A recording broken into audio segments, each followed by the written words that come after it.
first magazine. There's another story that I wrote that is being colored right now. So once that's done, we're also preparing for the next Rippaverse. I think that one has another cool story that I think a lot of people are gonna like. But there's one that I'm thinking of, bro. Whew. It's good. I'm not committing you to anything. Shout out Neurotic for a raid, by the way. Oh, shout out, Gary. No. Not committing you to anything here. You've said that Isom 3 concludes the first story arc for Isom. Yes. What do you think in your head? Are you thinking, right, I'm working on Isom 4? Or are you thinking maybe I bring in another writer to do the next arc? Are you thinking along those lines? Yeah, I am, because I've already told people that I want to move to. There's another thing that I want to do, another story that I want to write. This is so ridiculous. Eric, you said that Isom was your baby. Isom was the thing that you thought up. That's the character. That's the one you worked on. Now you're like, well, people don't like it, so I'm going to hand it over to someone else. And there's something else that I really want to work on. It's longer form. It may end up being salvage. Did he say longer form? Yeah. Oh boy. Isom's already 100 pages. How much longer? Yeah. Oh my god. How do we? How many more truck scenes are we going to draw in? Yeah. Move to. There's another thing that I want to do, another story that I want to write that's longer form. It may end up being salvage, depending on how the audience feels about it. But there's another one that I'm for sure going to do after that. So we want Isom to continue. So that the church really hit him hard that he's just giving him Isom.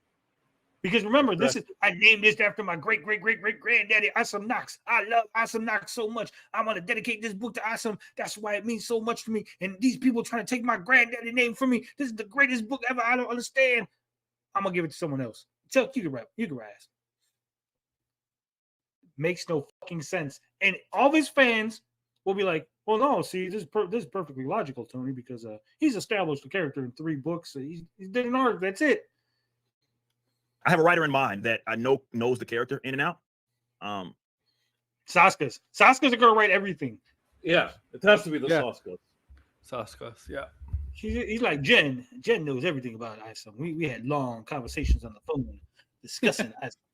She asked me what Isom Chuck Dixon, because he's way closer to the Saska's than Chuck Dixon. Chuck Dixon in my eyes. Eric, the Rippaverse is so young. We're just getting started. Also, Eric, issue 3, Eric is putting the typewriter in the closet. Yeah. No, but he's gonna write something else. He's got something else in mind. He's done with Isom. Isom is just witnessed live, guys. Eric July abandoning Isom. Yeah.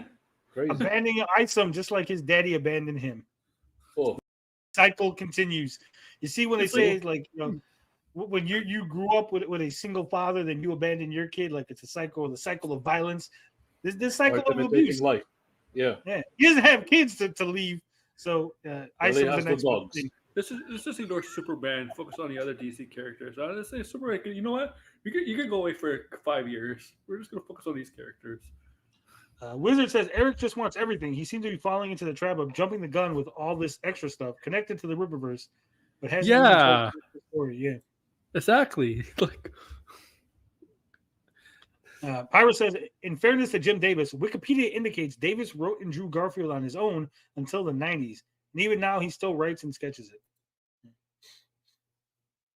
I mean, remember when Akira Toriyama decided 3 chapters of Dragon Ball was enough and decided to step down? Yeah, just handed it off to someone else. So here you go.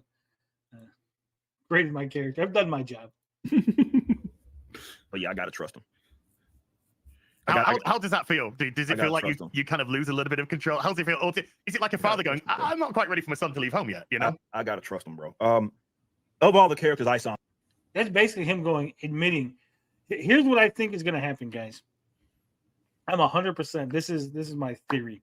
Okay, he's going to hire a ghostwriter that he's going to take credit for on the new comics. He's going to hand off Isom to someone else, and that will be their responsibility. Then when he comes up with this new idea, this new comic, that he has a ghostwriter for him, he's like, see how good it is? I've improved, and this is my real passion. And he's going to take credit for this new product that someone else ghostwrites. 100% guarantee.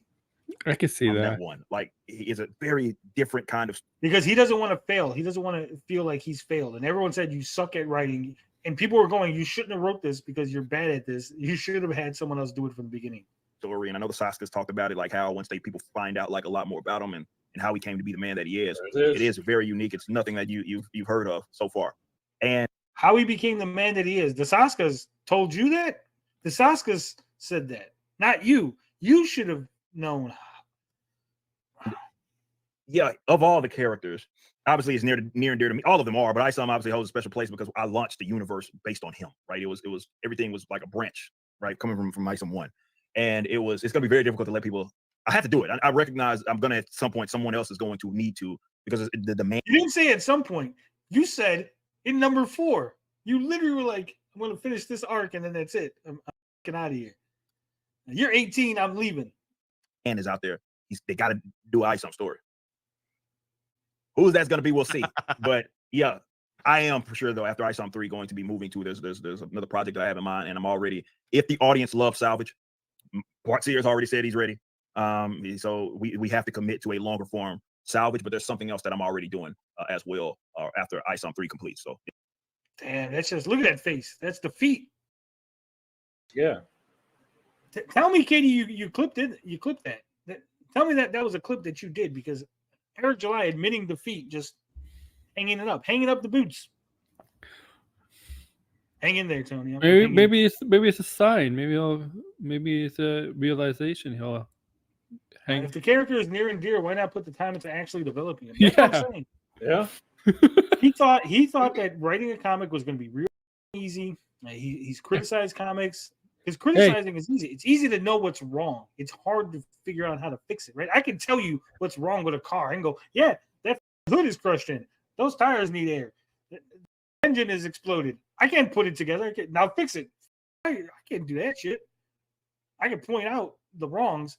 Can't necessarily fix things. And he's finding that out when it comes to comic books. He can point out what is wrong, but he's not able to actually fix things. Sideways says, let me guess, Salvage is like a Hulk-like or something? No, Salvage is a PI, private investigator with a license to air out. He's got a license to ventilate. It's more like a hitman. Helps to get that copyright, yeah. That's all it is. He never had any passion for Isom. Yeah, it's gonna be a good one, man. But someone do Isom is gonna be a little nerve-wracking for me. But I'm pretty sure there's some guys out there that do a good job. Okay, let's bring this right down.